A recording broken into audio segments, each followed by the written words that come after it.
Bueno, el tema de los dones espirituales es un tema que siempre ha sido muy controvertido. Nosotros ya vemos en la iglesia del primer siglo a Pablo combatiendo el abuso de los dones, ¿no? Muchas personas ven la iglesia del primer siglo como la iglesia a la que tenemos que llegar a ser y la miran como con nostalgia. Y nosotros vemos que Pablo, por ejemplo, reprende que se emborrachaban en la cena del Señor, que iban a juicio con los incrédulos, que había un hombre que tenía relaciones con la esposa de su padre.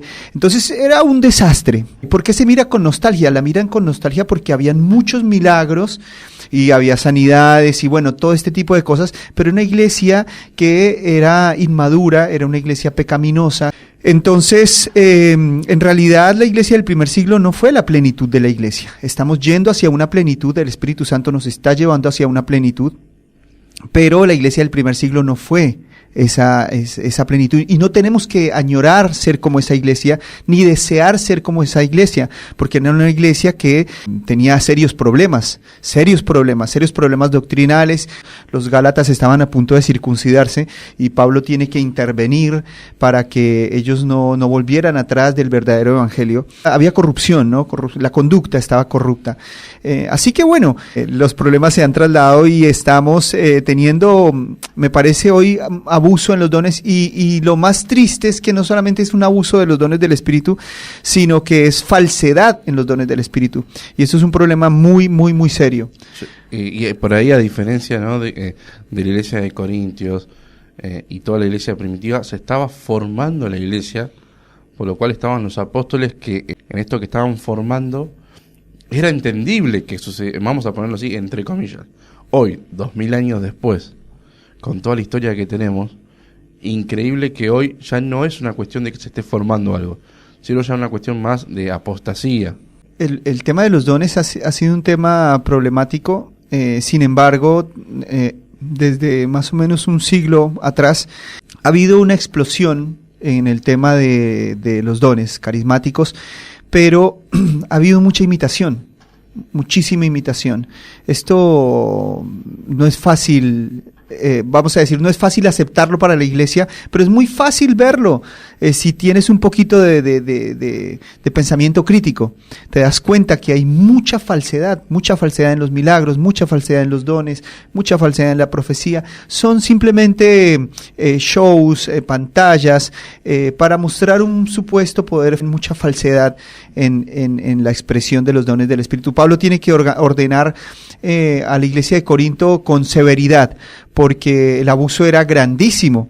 Y bueno, nosotros entendemos que Joel 2, por ejemplo, nos dice que va a haber un derramamiento del Espíritu Santo y que todos profetizarían, tendrían sueños y visiones, pero si bien es cierto, en Pentecostés se cumplió esa profecía, la iglesia no estaba en plenitud ahí. Pablo nos indica después que la iglesia llegará a la plenitud cuando llegue el amor, que es perfecto, la esperanza y la fe. Esas cosas permanecerán para siempre, pero los dones, la profecía, las lenguas y la ciencia se acabará, dice el apóstol Pablo, lo que significa que eso no es la perfección. O sea, Pablo mete todos los dones, todos estos dones, bajo el concepto de imperfecto. Él los llama imperfectos. Entonces, si bien es cierto, vemos la profecía de Joel cumplida en Pentecostés, no podemos verla como la plenitud, sino como la inauguración de la iglesia. Y esa inauguración estuvo rodeada de mucha debilidad y de mucha inmadurez espiritual. Entonces, así como Pablo tuvo que combatir esto, pues creo que nosotros hoy también tenemos el deber de combatirlo. Totalmente. Ahora, podemos ver que dentro de lo que fue la iglesia primitiva, como hablábamos, se expresaban dones, ¿no? Los famosos 5 dones, los famosos 5 ministerios, perdón. 5 ministerios. Todo eso abarca, o sea, está dentro del tema de los dones, ¿no? Y claramente el don de profeta y el don de apóstol cesaron, porque los profetas y los apóstoles fueron los que pusieron el fundamento doctrinal. La Biblia es muy clara en esto. Efesios 2:20 está en perfecta armonía con Efesios 4:11, y Efesios 2:20 se nos dice que edifiquemos nuestro pensamiento sobre el fundamento de los apóstoles y de los profetas. Y este fundamento, pues, son las enseñanzas, son las doctrinas. Una vez terminadas las doctrinas, una vez terminado el canon bíblico, hay que edificar el pensamiento sobre ese pensamiento, sobre el pensamiento apostólico y profético.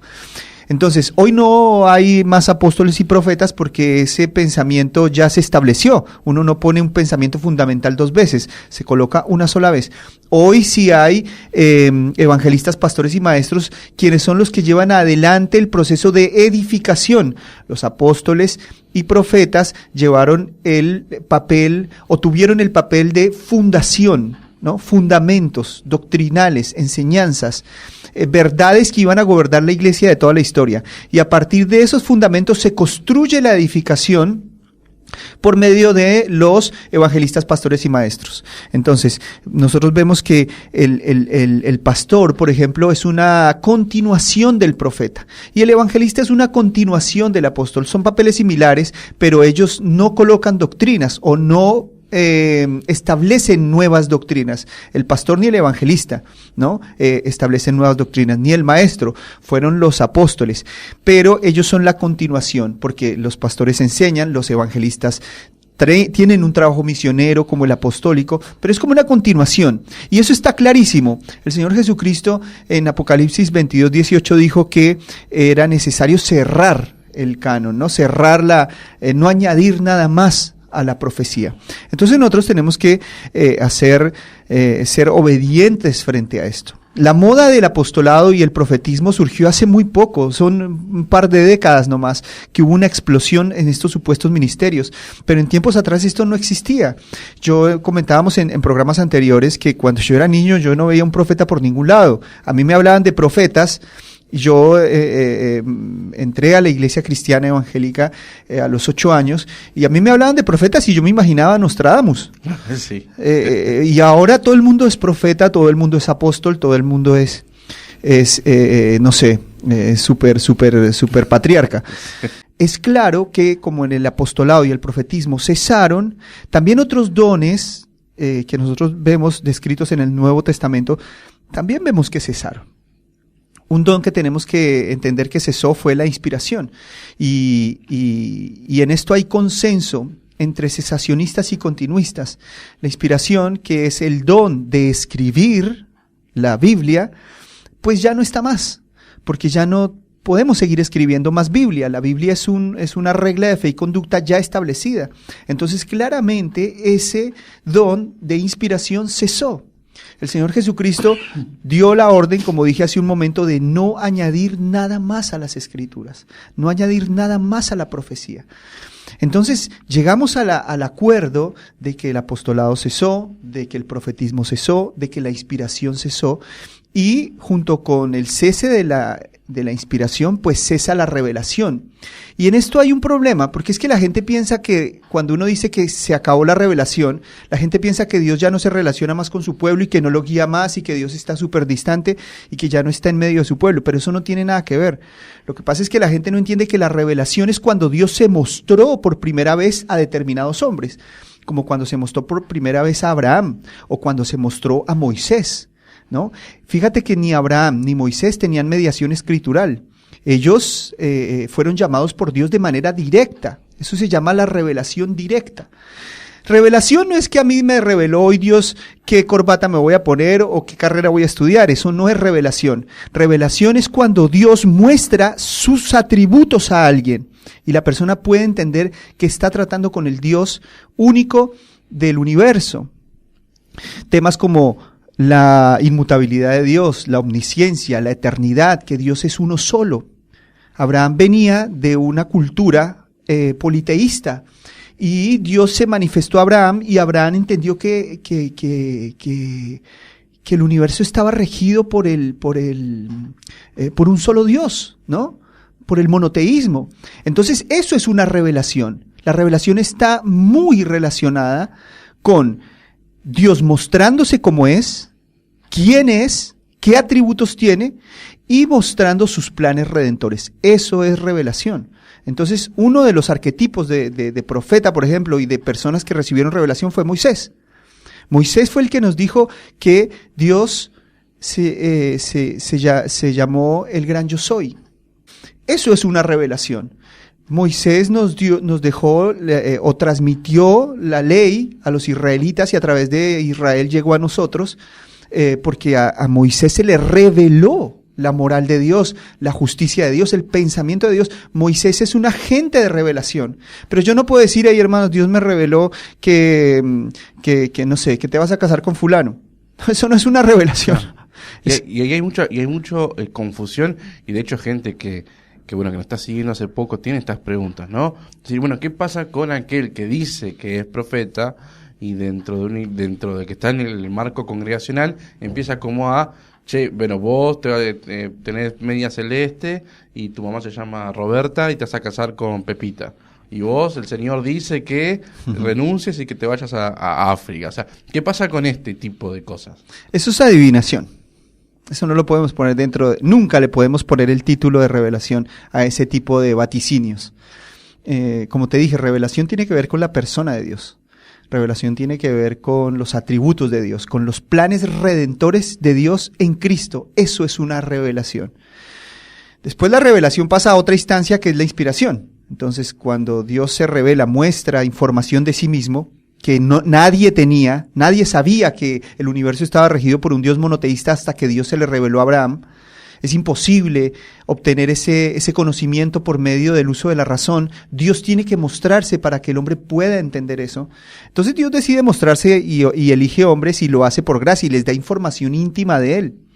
Esos hombres tienen que transmitirle a las gentes, porque Dios no se lo transmitió a un grupo de personas, se lo transmitió a hombres específicos. Por eso Abraham y Moisés son muy importantes para el judaísmo, porque fue la revelación, ellos recibieron revelación de primera mano. Siempre la información que se da por primera vez, eso es revelación. También lo vemos, de hecho, con el Islam.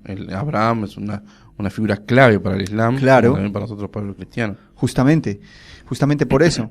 Entonces, una vez que Moisés recibe la revelación de Dios, o Dios se revela a Moisés por medio de la zarza, y es importante aclarar que Moisés tuvo una revelación sin mediación escritural. Él no tenía una escritura que estuviera enmarcándolo o encuadrándolo, que eso es importante entenderlo, porque ahí vemos que cobra mucho más valor la revelación. El testimonio de él fue acompañado por prodigios y señales, justamente porque Dios quería mostrar que Moisés verdaderamente era su vocero, ¿no?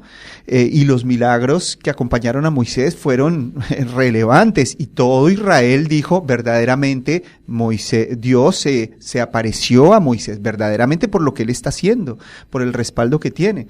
Entonces, bueno, eso tenía que pasar de la enseñanza hablada a la enseñanza escrita. Y ahí continúa la inspiración. La inspiración se habla y la inspiración se escribe. Cuando una persona que es vocero de Dios habla, se convierte en profeta y su mensaje es la profecía.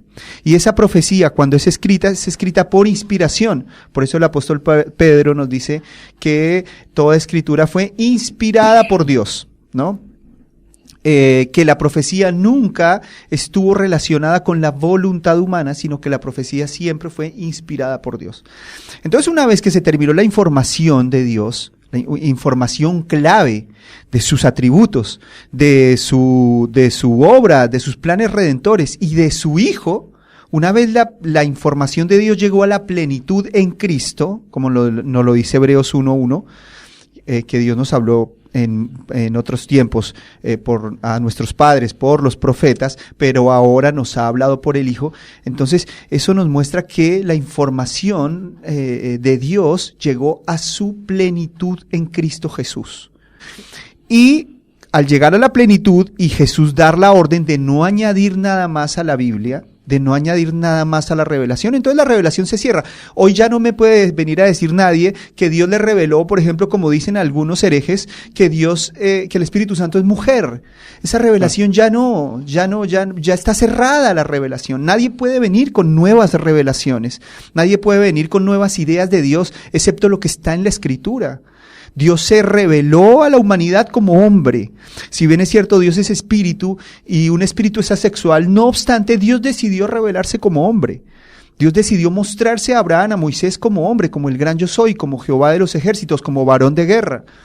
Entonces, nuevas revelaciones como estas que dicen que el Espíritu Santo es mujer, no pueden ser aceptadas, son una herejía porque no fue información que se dio de primera mano a hombres elegidos que hoy tenemos nosotros en las Escrituras. Las Escrituras están cerradas. Entonces, al estar cerradas las Escrituras, está cerrada la revelación.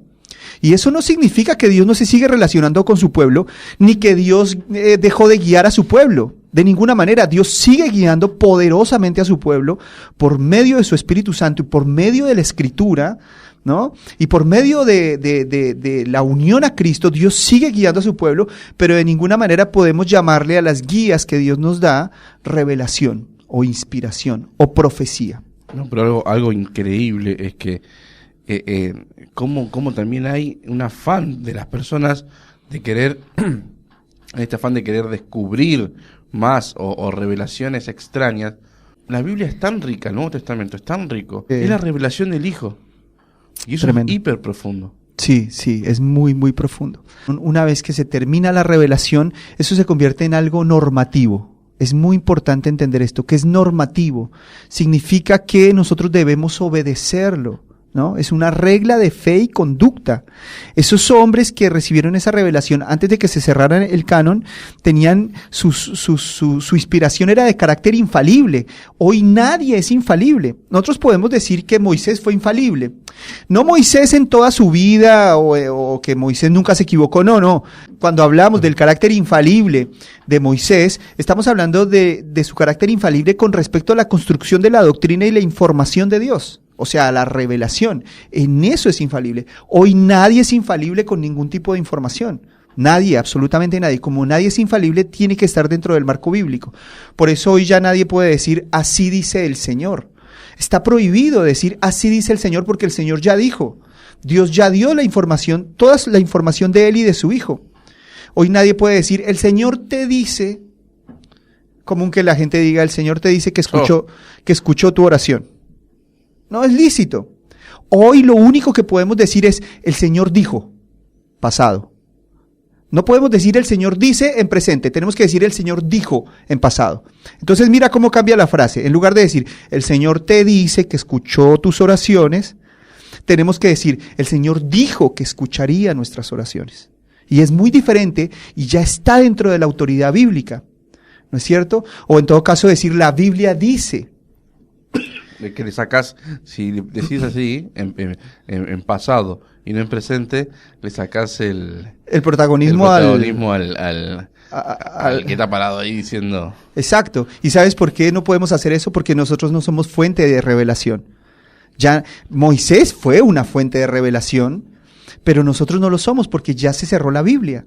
Entonces decir, así dice el Señor, es competir con la Escritura. O es desatender la autoridad de la Escritura.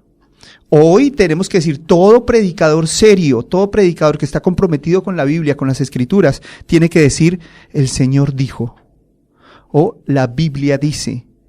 Si dicen, así dice el Señor, entonces no están obedeciendo a las Escrituras, no se están sometiendo a la autoridad y, por tanto, hay un margen gigante de que sean falsos. Pero eso como no sé si lo tenés ahí en la parte de tus temas, pero tanto esto que nombrás vos como por ejemplo algo que dijiste de Moisés, ¿no? Los milagros venían a demostrar que el Señor estaba con Moisés, como también se lo dijo Nicodemo a Jesús, ahí en Juan 3. Le dijo, sabemos que venís de Dios porque todas las cosas que haces es imposible que las hagas solo. Dios está en medio de lo que estás haciendo, contigo, ¿no? Los milagros y los prodigios eran una forma de mostrar la autenticidad a la persona que Dios estaba con él. Totalmente. Y eso ya cesó también. Claro, eso es algo muy importante para entender, porque Dios sigue haciendo milagros, pero no dando credenciales a hombres. No son los hombres de hoy los que son agentes de revelación, ni Dios está respaldando su nuevo mensaje con milagros. No, Dios no está respaldando nuevos mensajes, ni nuevas teologías, ni nuevas doctrinas. Dios no las está respaldando. Si Dios hace milagros, no los está haciendo a través de un canal de revelación humana. No, Él los está haciendo por su providencia, por su amor, por su misericordia, y nosotros los estamos pidiendo en oración, que es una cosa muy diferente a lo que pasó con Cristo, los apóstoles o los profetas, cuyo arquetipo fue Moisés. Yo creo que les explicaba en otros programas anteriores acerca de la revelación progresiva, porque es importante entenderlo. La revelación progresiva es que Dios fue dando información de manera progresiva a lo largo de la historia hasta que llegó a su fin, ¿no? Y la revelación nueva que se iba dando articulaba a la antigua. Yo siempre pongo el ejemplo, Moisés tenía una información, pero David tenía más información y Pablo tenía más información, ¿no? Moisés tenía una teología interminada, David tenía una teología incompleta, Pablo ya tenía una teología completa. Entonces, por eso, la vida, las experiencias de Pablo, todo su ministerio y todas las cosas particulares que le pasaron y cómo Dios se reveló a través de su ministerio, articulan las otras revelaciones o las otras teologías, porque siempre la revelación fue en aumento. Entonces, si Cristo selló la profecía, y hoy alguien dice, tengo una revelación, esa nueva revelación debería ser escrita y debería articular a las anteriores, ¿no? Porque estamos hablando de que la revelación es como Dios se muestra sus características, muestra sus atributos. Entonces, al entender eso, que no hay nuevas revelaciones, entendemos que Cristo es la máxima revelación de Dios a la humanidad. Y que esa revelación lo que nos muestra es justamente lo que tú estabas hablando, que podemos tener una nueva humanidad en Cristo. Podemos llegar a alcanzar la regeneración o la renaturalización o poder alcanzar una nueva humanidad, poder alcanzar una nueva naturaleza que ya no estará más inclinada al mal, sino que estará inclinada a la justicia, a la adoración a Cristo y a la gloria de Cristo, que eso es fundamental. También tengamos en cuenta que tenemos que hablar de milagros serios. Es que los milagros de hoy en día son ridículos. Personas que le alargan las manos, personas que le alargan los pies, personas que supuestamente oran para que, bueno, no sé, un sinnúmero de... El pie plano, ese es buenísimo. El pie plano, el oro en las muelas. Las pepitas de oro. Sí, no, o sea, son cosas, sinceramente son cosas ridículas. Son cosas que ni un niño que cree en el ratón Pérez se las come. Pero aparte, el hecho de hacer un show, de poner a un tipo en medio de la congregación y ponerle los dos piecitos, y que se estira. Dale, si realmente decís que tenés la autoridad apostólica o del mismo de Cristo, de que Dios te respalda en los milagros, hacer levantar a Lázaro. O sea, nadie anda al cementerio, se levantó. Pero todos tienen que ver con chiquitaje, y ni hablar de que hay documentales en donde muy famosos predicadores, evangelistas, entre comillas, y sanadores, porque tenés que llamarlos así, sanadores, porque si vos aún me invitás a mí, no creyente, a un lugar a que me sanen, no me estás diciendo venir a conocer la verdad de Cristo. Sí. Me estás invitando a un curandero. A un curandero. Literalmente. Y se ha demostrado, porque ha habido investigaciones en donde han seguido a la gente que supuestamente ha sido sanada. Hace poco a un niño un famoso predicador le decía que lo sanaba de la vista. Este niño chiquitito lloraba en medio, claro, una multitud, llorando, diciendo, sí, Dios me sanó, veo.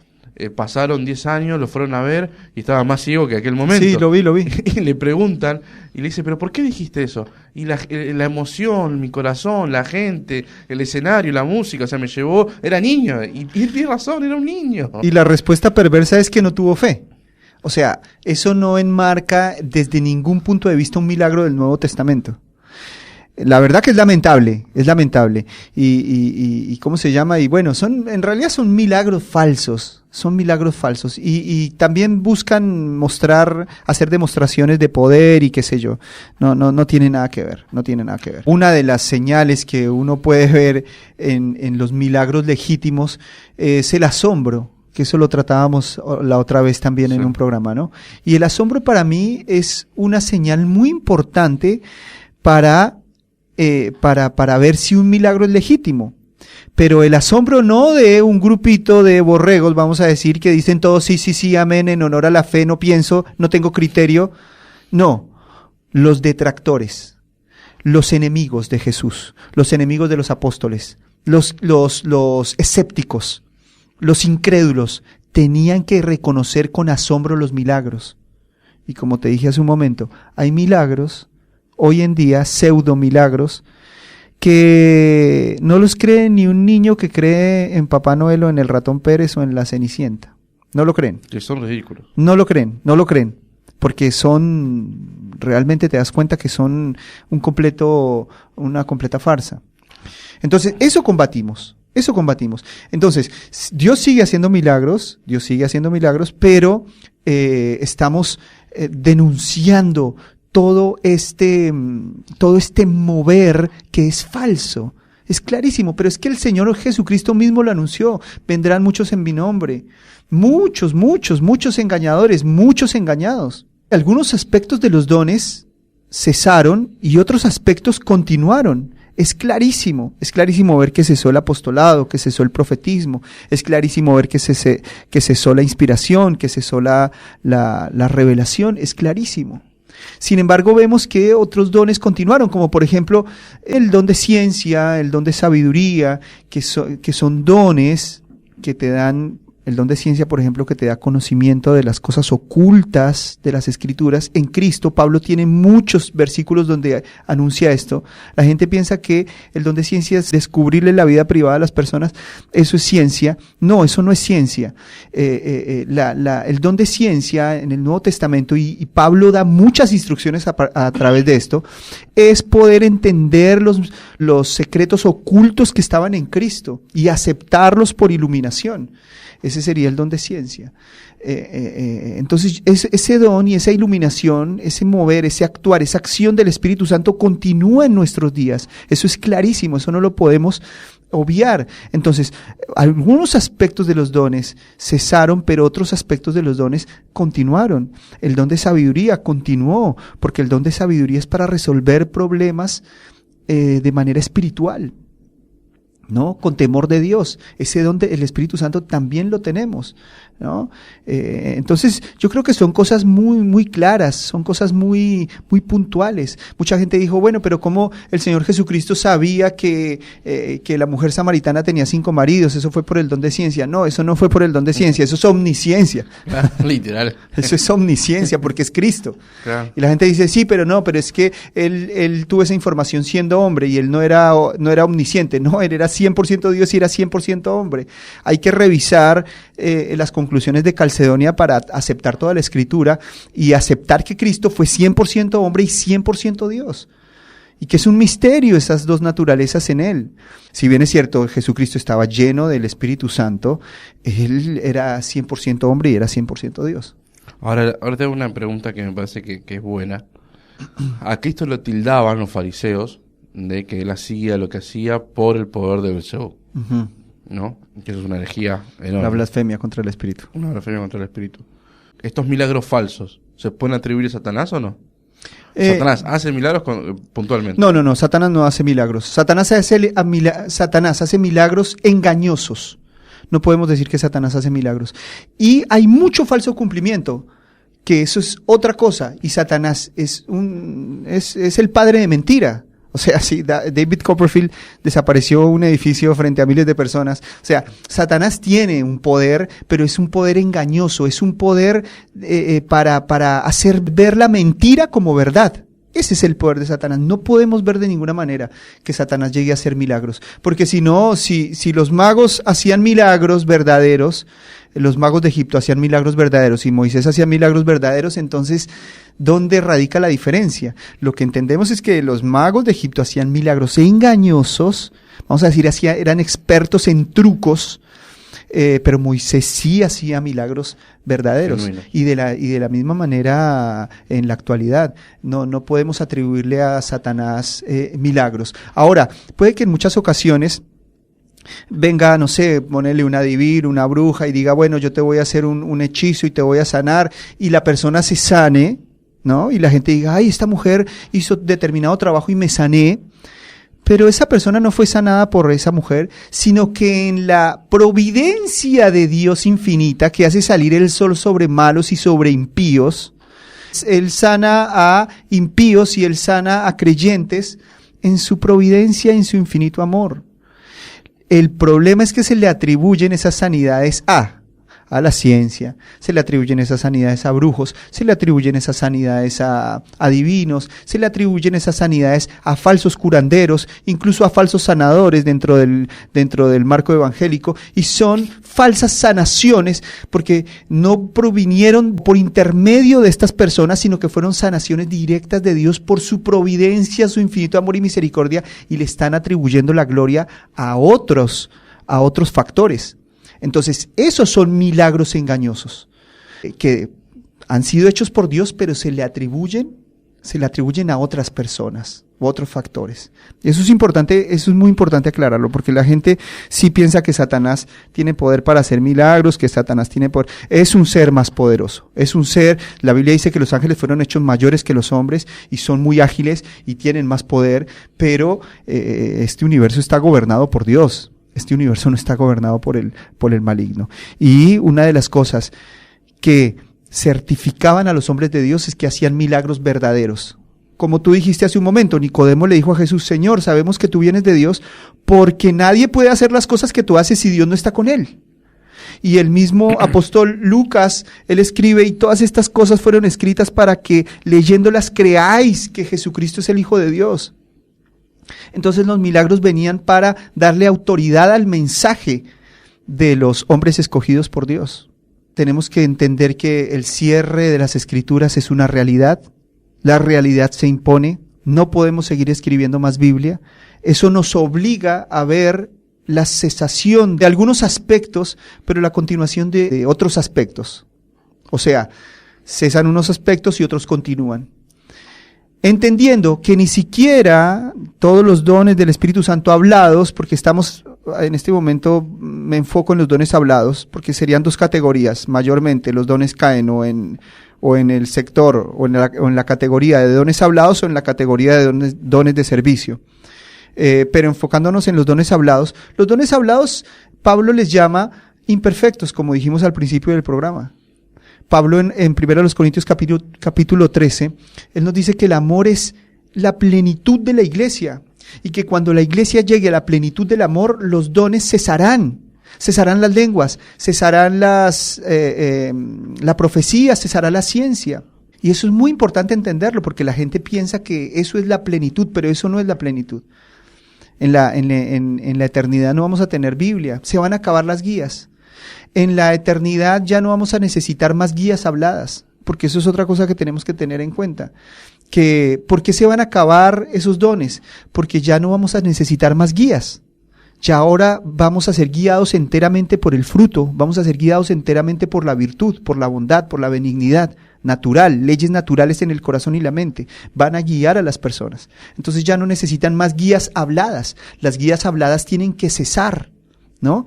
Por eso en el Nuevo Testamento de alguna manera vemos una disminución paulatina en los dones hablados, hasta el punto de que Jesús cierra la profecía, hasta ese punto, y en el momento que se cierra, entonces se termina el mandato. Hoy seguimos dependiendo del mandato apostólico y del mandato de toda la Escritura, seguimos dependiendo por cuanto no estamos en perfección, pero una vez lleguemos a la perfección se termina el mandato y solamente se vivirá en la plenitud de la virtud.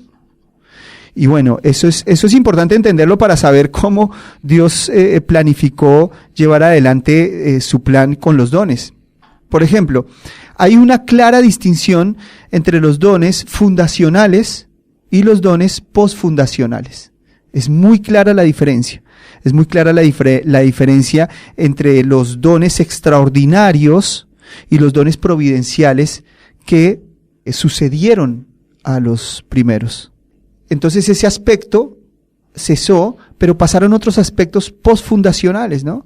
Entonces, tenemos que ver qué fueron dones fundacionales, dones extraordinarios, milagrosos, canónicos, infalibles, escribientes. Dones escribientes cesaron, dones direccionales, en cuanto a, por ejemplo, tenemos el caso de Agabo, ¿no? Agabo como profeta ya no da directrices a Pablo. Pablo directamente lo desatiende, porque ya la profecía había perdido esa característica o ese aspecto direccional, ¿no?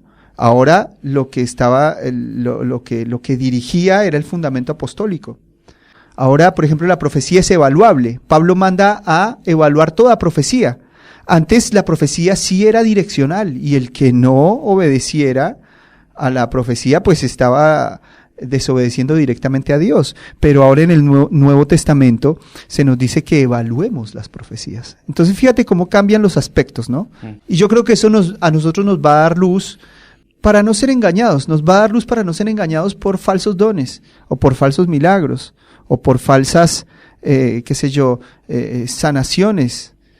Es importante, yo creo que la iglesia tiene que, de alguna manera, madurar en estos temas y poder reconocer qué es de Dios y qué no es de Dios. Esto es una pincelada de lo que vamos a hablar en el futuro curso taller que vamos a estar llevando dentro de poco, así que te animo a que no te lo pierdas, pero quiero terminar un poco, Camilo, con una reflexión para aquellos que están escuchando. Ahí me han escrito que están escuchando personas y que están del otro lado tratando de entender este camino, ¿no? De lo que es seguir a Cristo.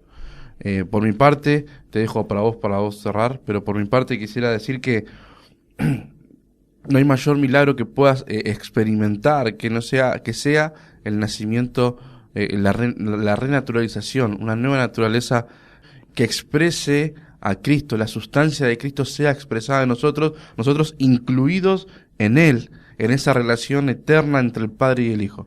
Estamos dentro de esa relación. Hebreos dice, Dios, habiendo hablado muchas veces y de muchas maneras en otro tiempo a los padres por los profetas, en estos postreros días nos ha hablado por el Hijo, a quien constituyó heredero de todo y por quien asimismo hizo el universo, el cual, siendo el resplandor de su gloria y la imagen misma de su sustancia, y quien sustenta todas las cosas con la palabra de su poder. Bueno, yo cierro con que Cristo es el mensaje máximo de Dios. Su carácter es una guía perfecta, su enseñanza, su obra, toda la vida de Jesús, todo el ser de Cristo es la guía perfecta, es el máximo mensaje. Y después de Cristo no hay más revelación, no hay más. No necesitamos una tercera revelación.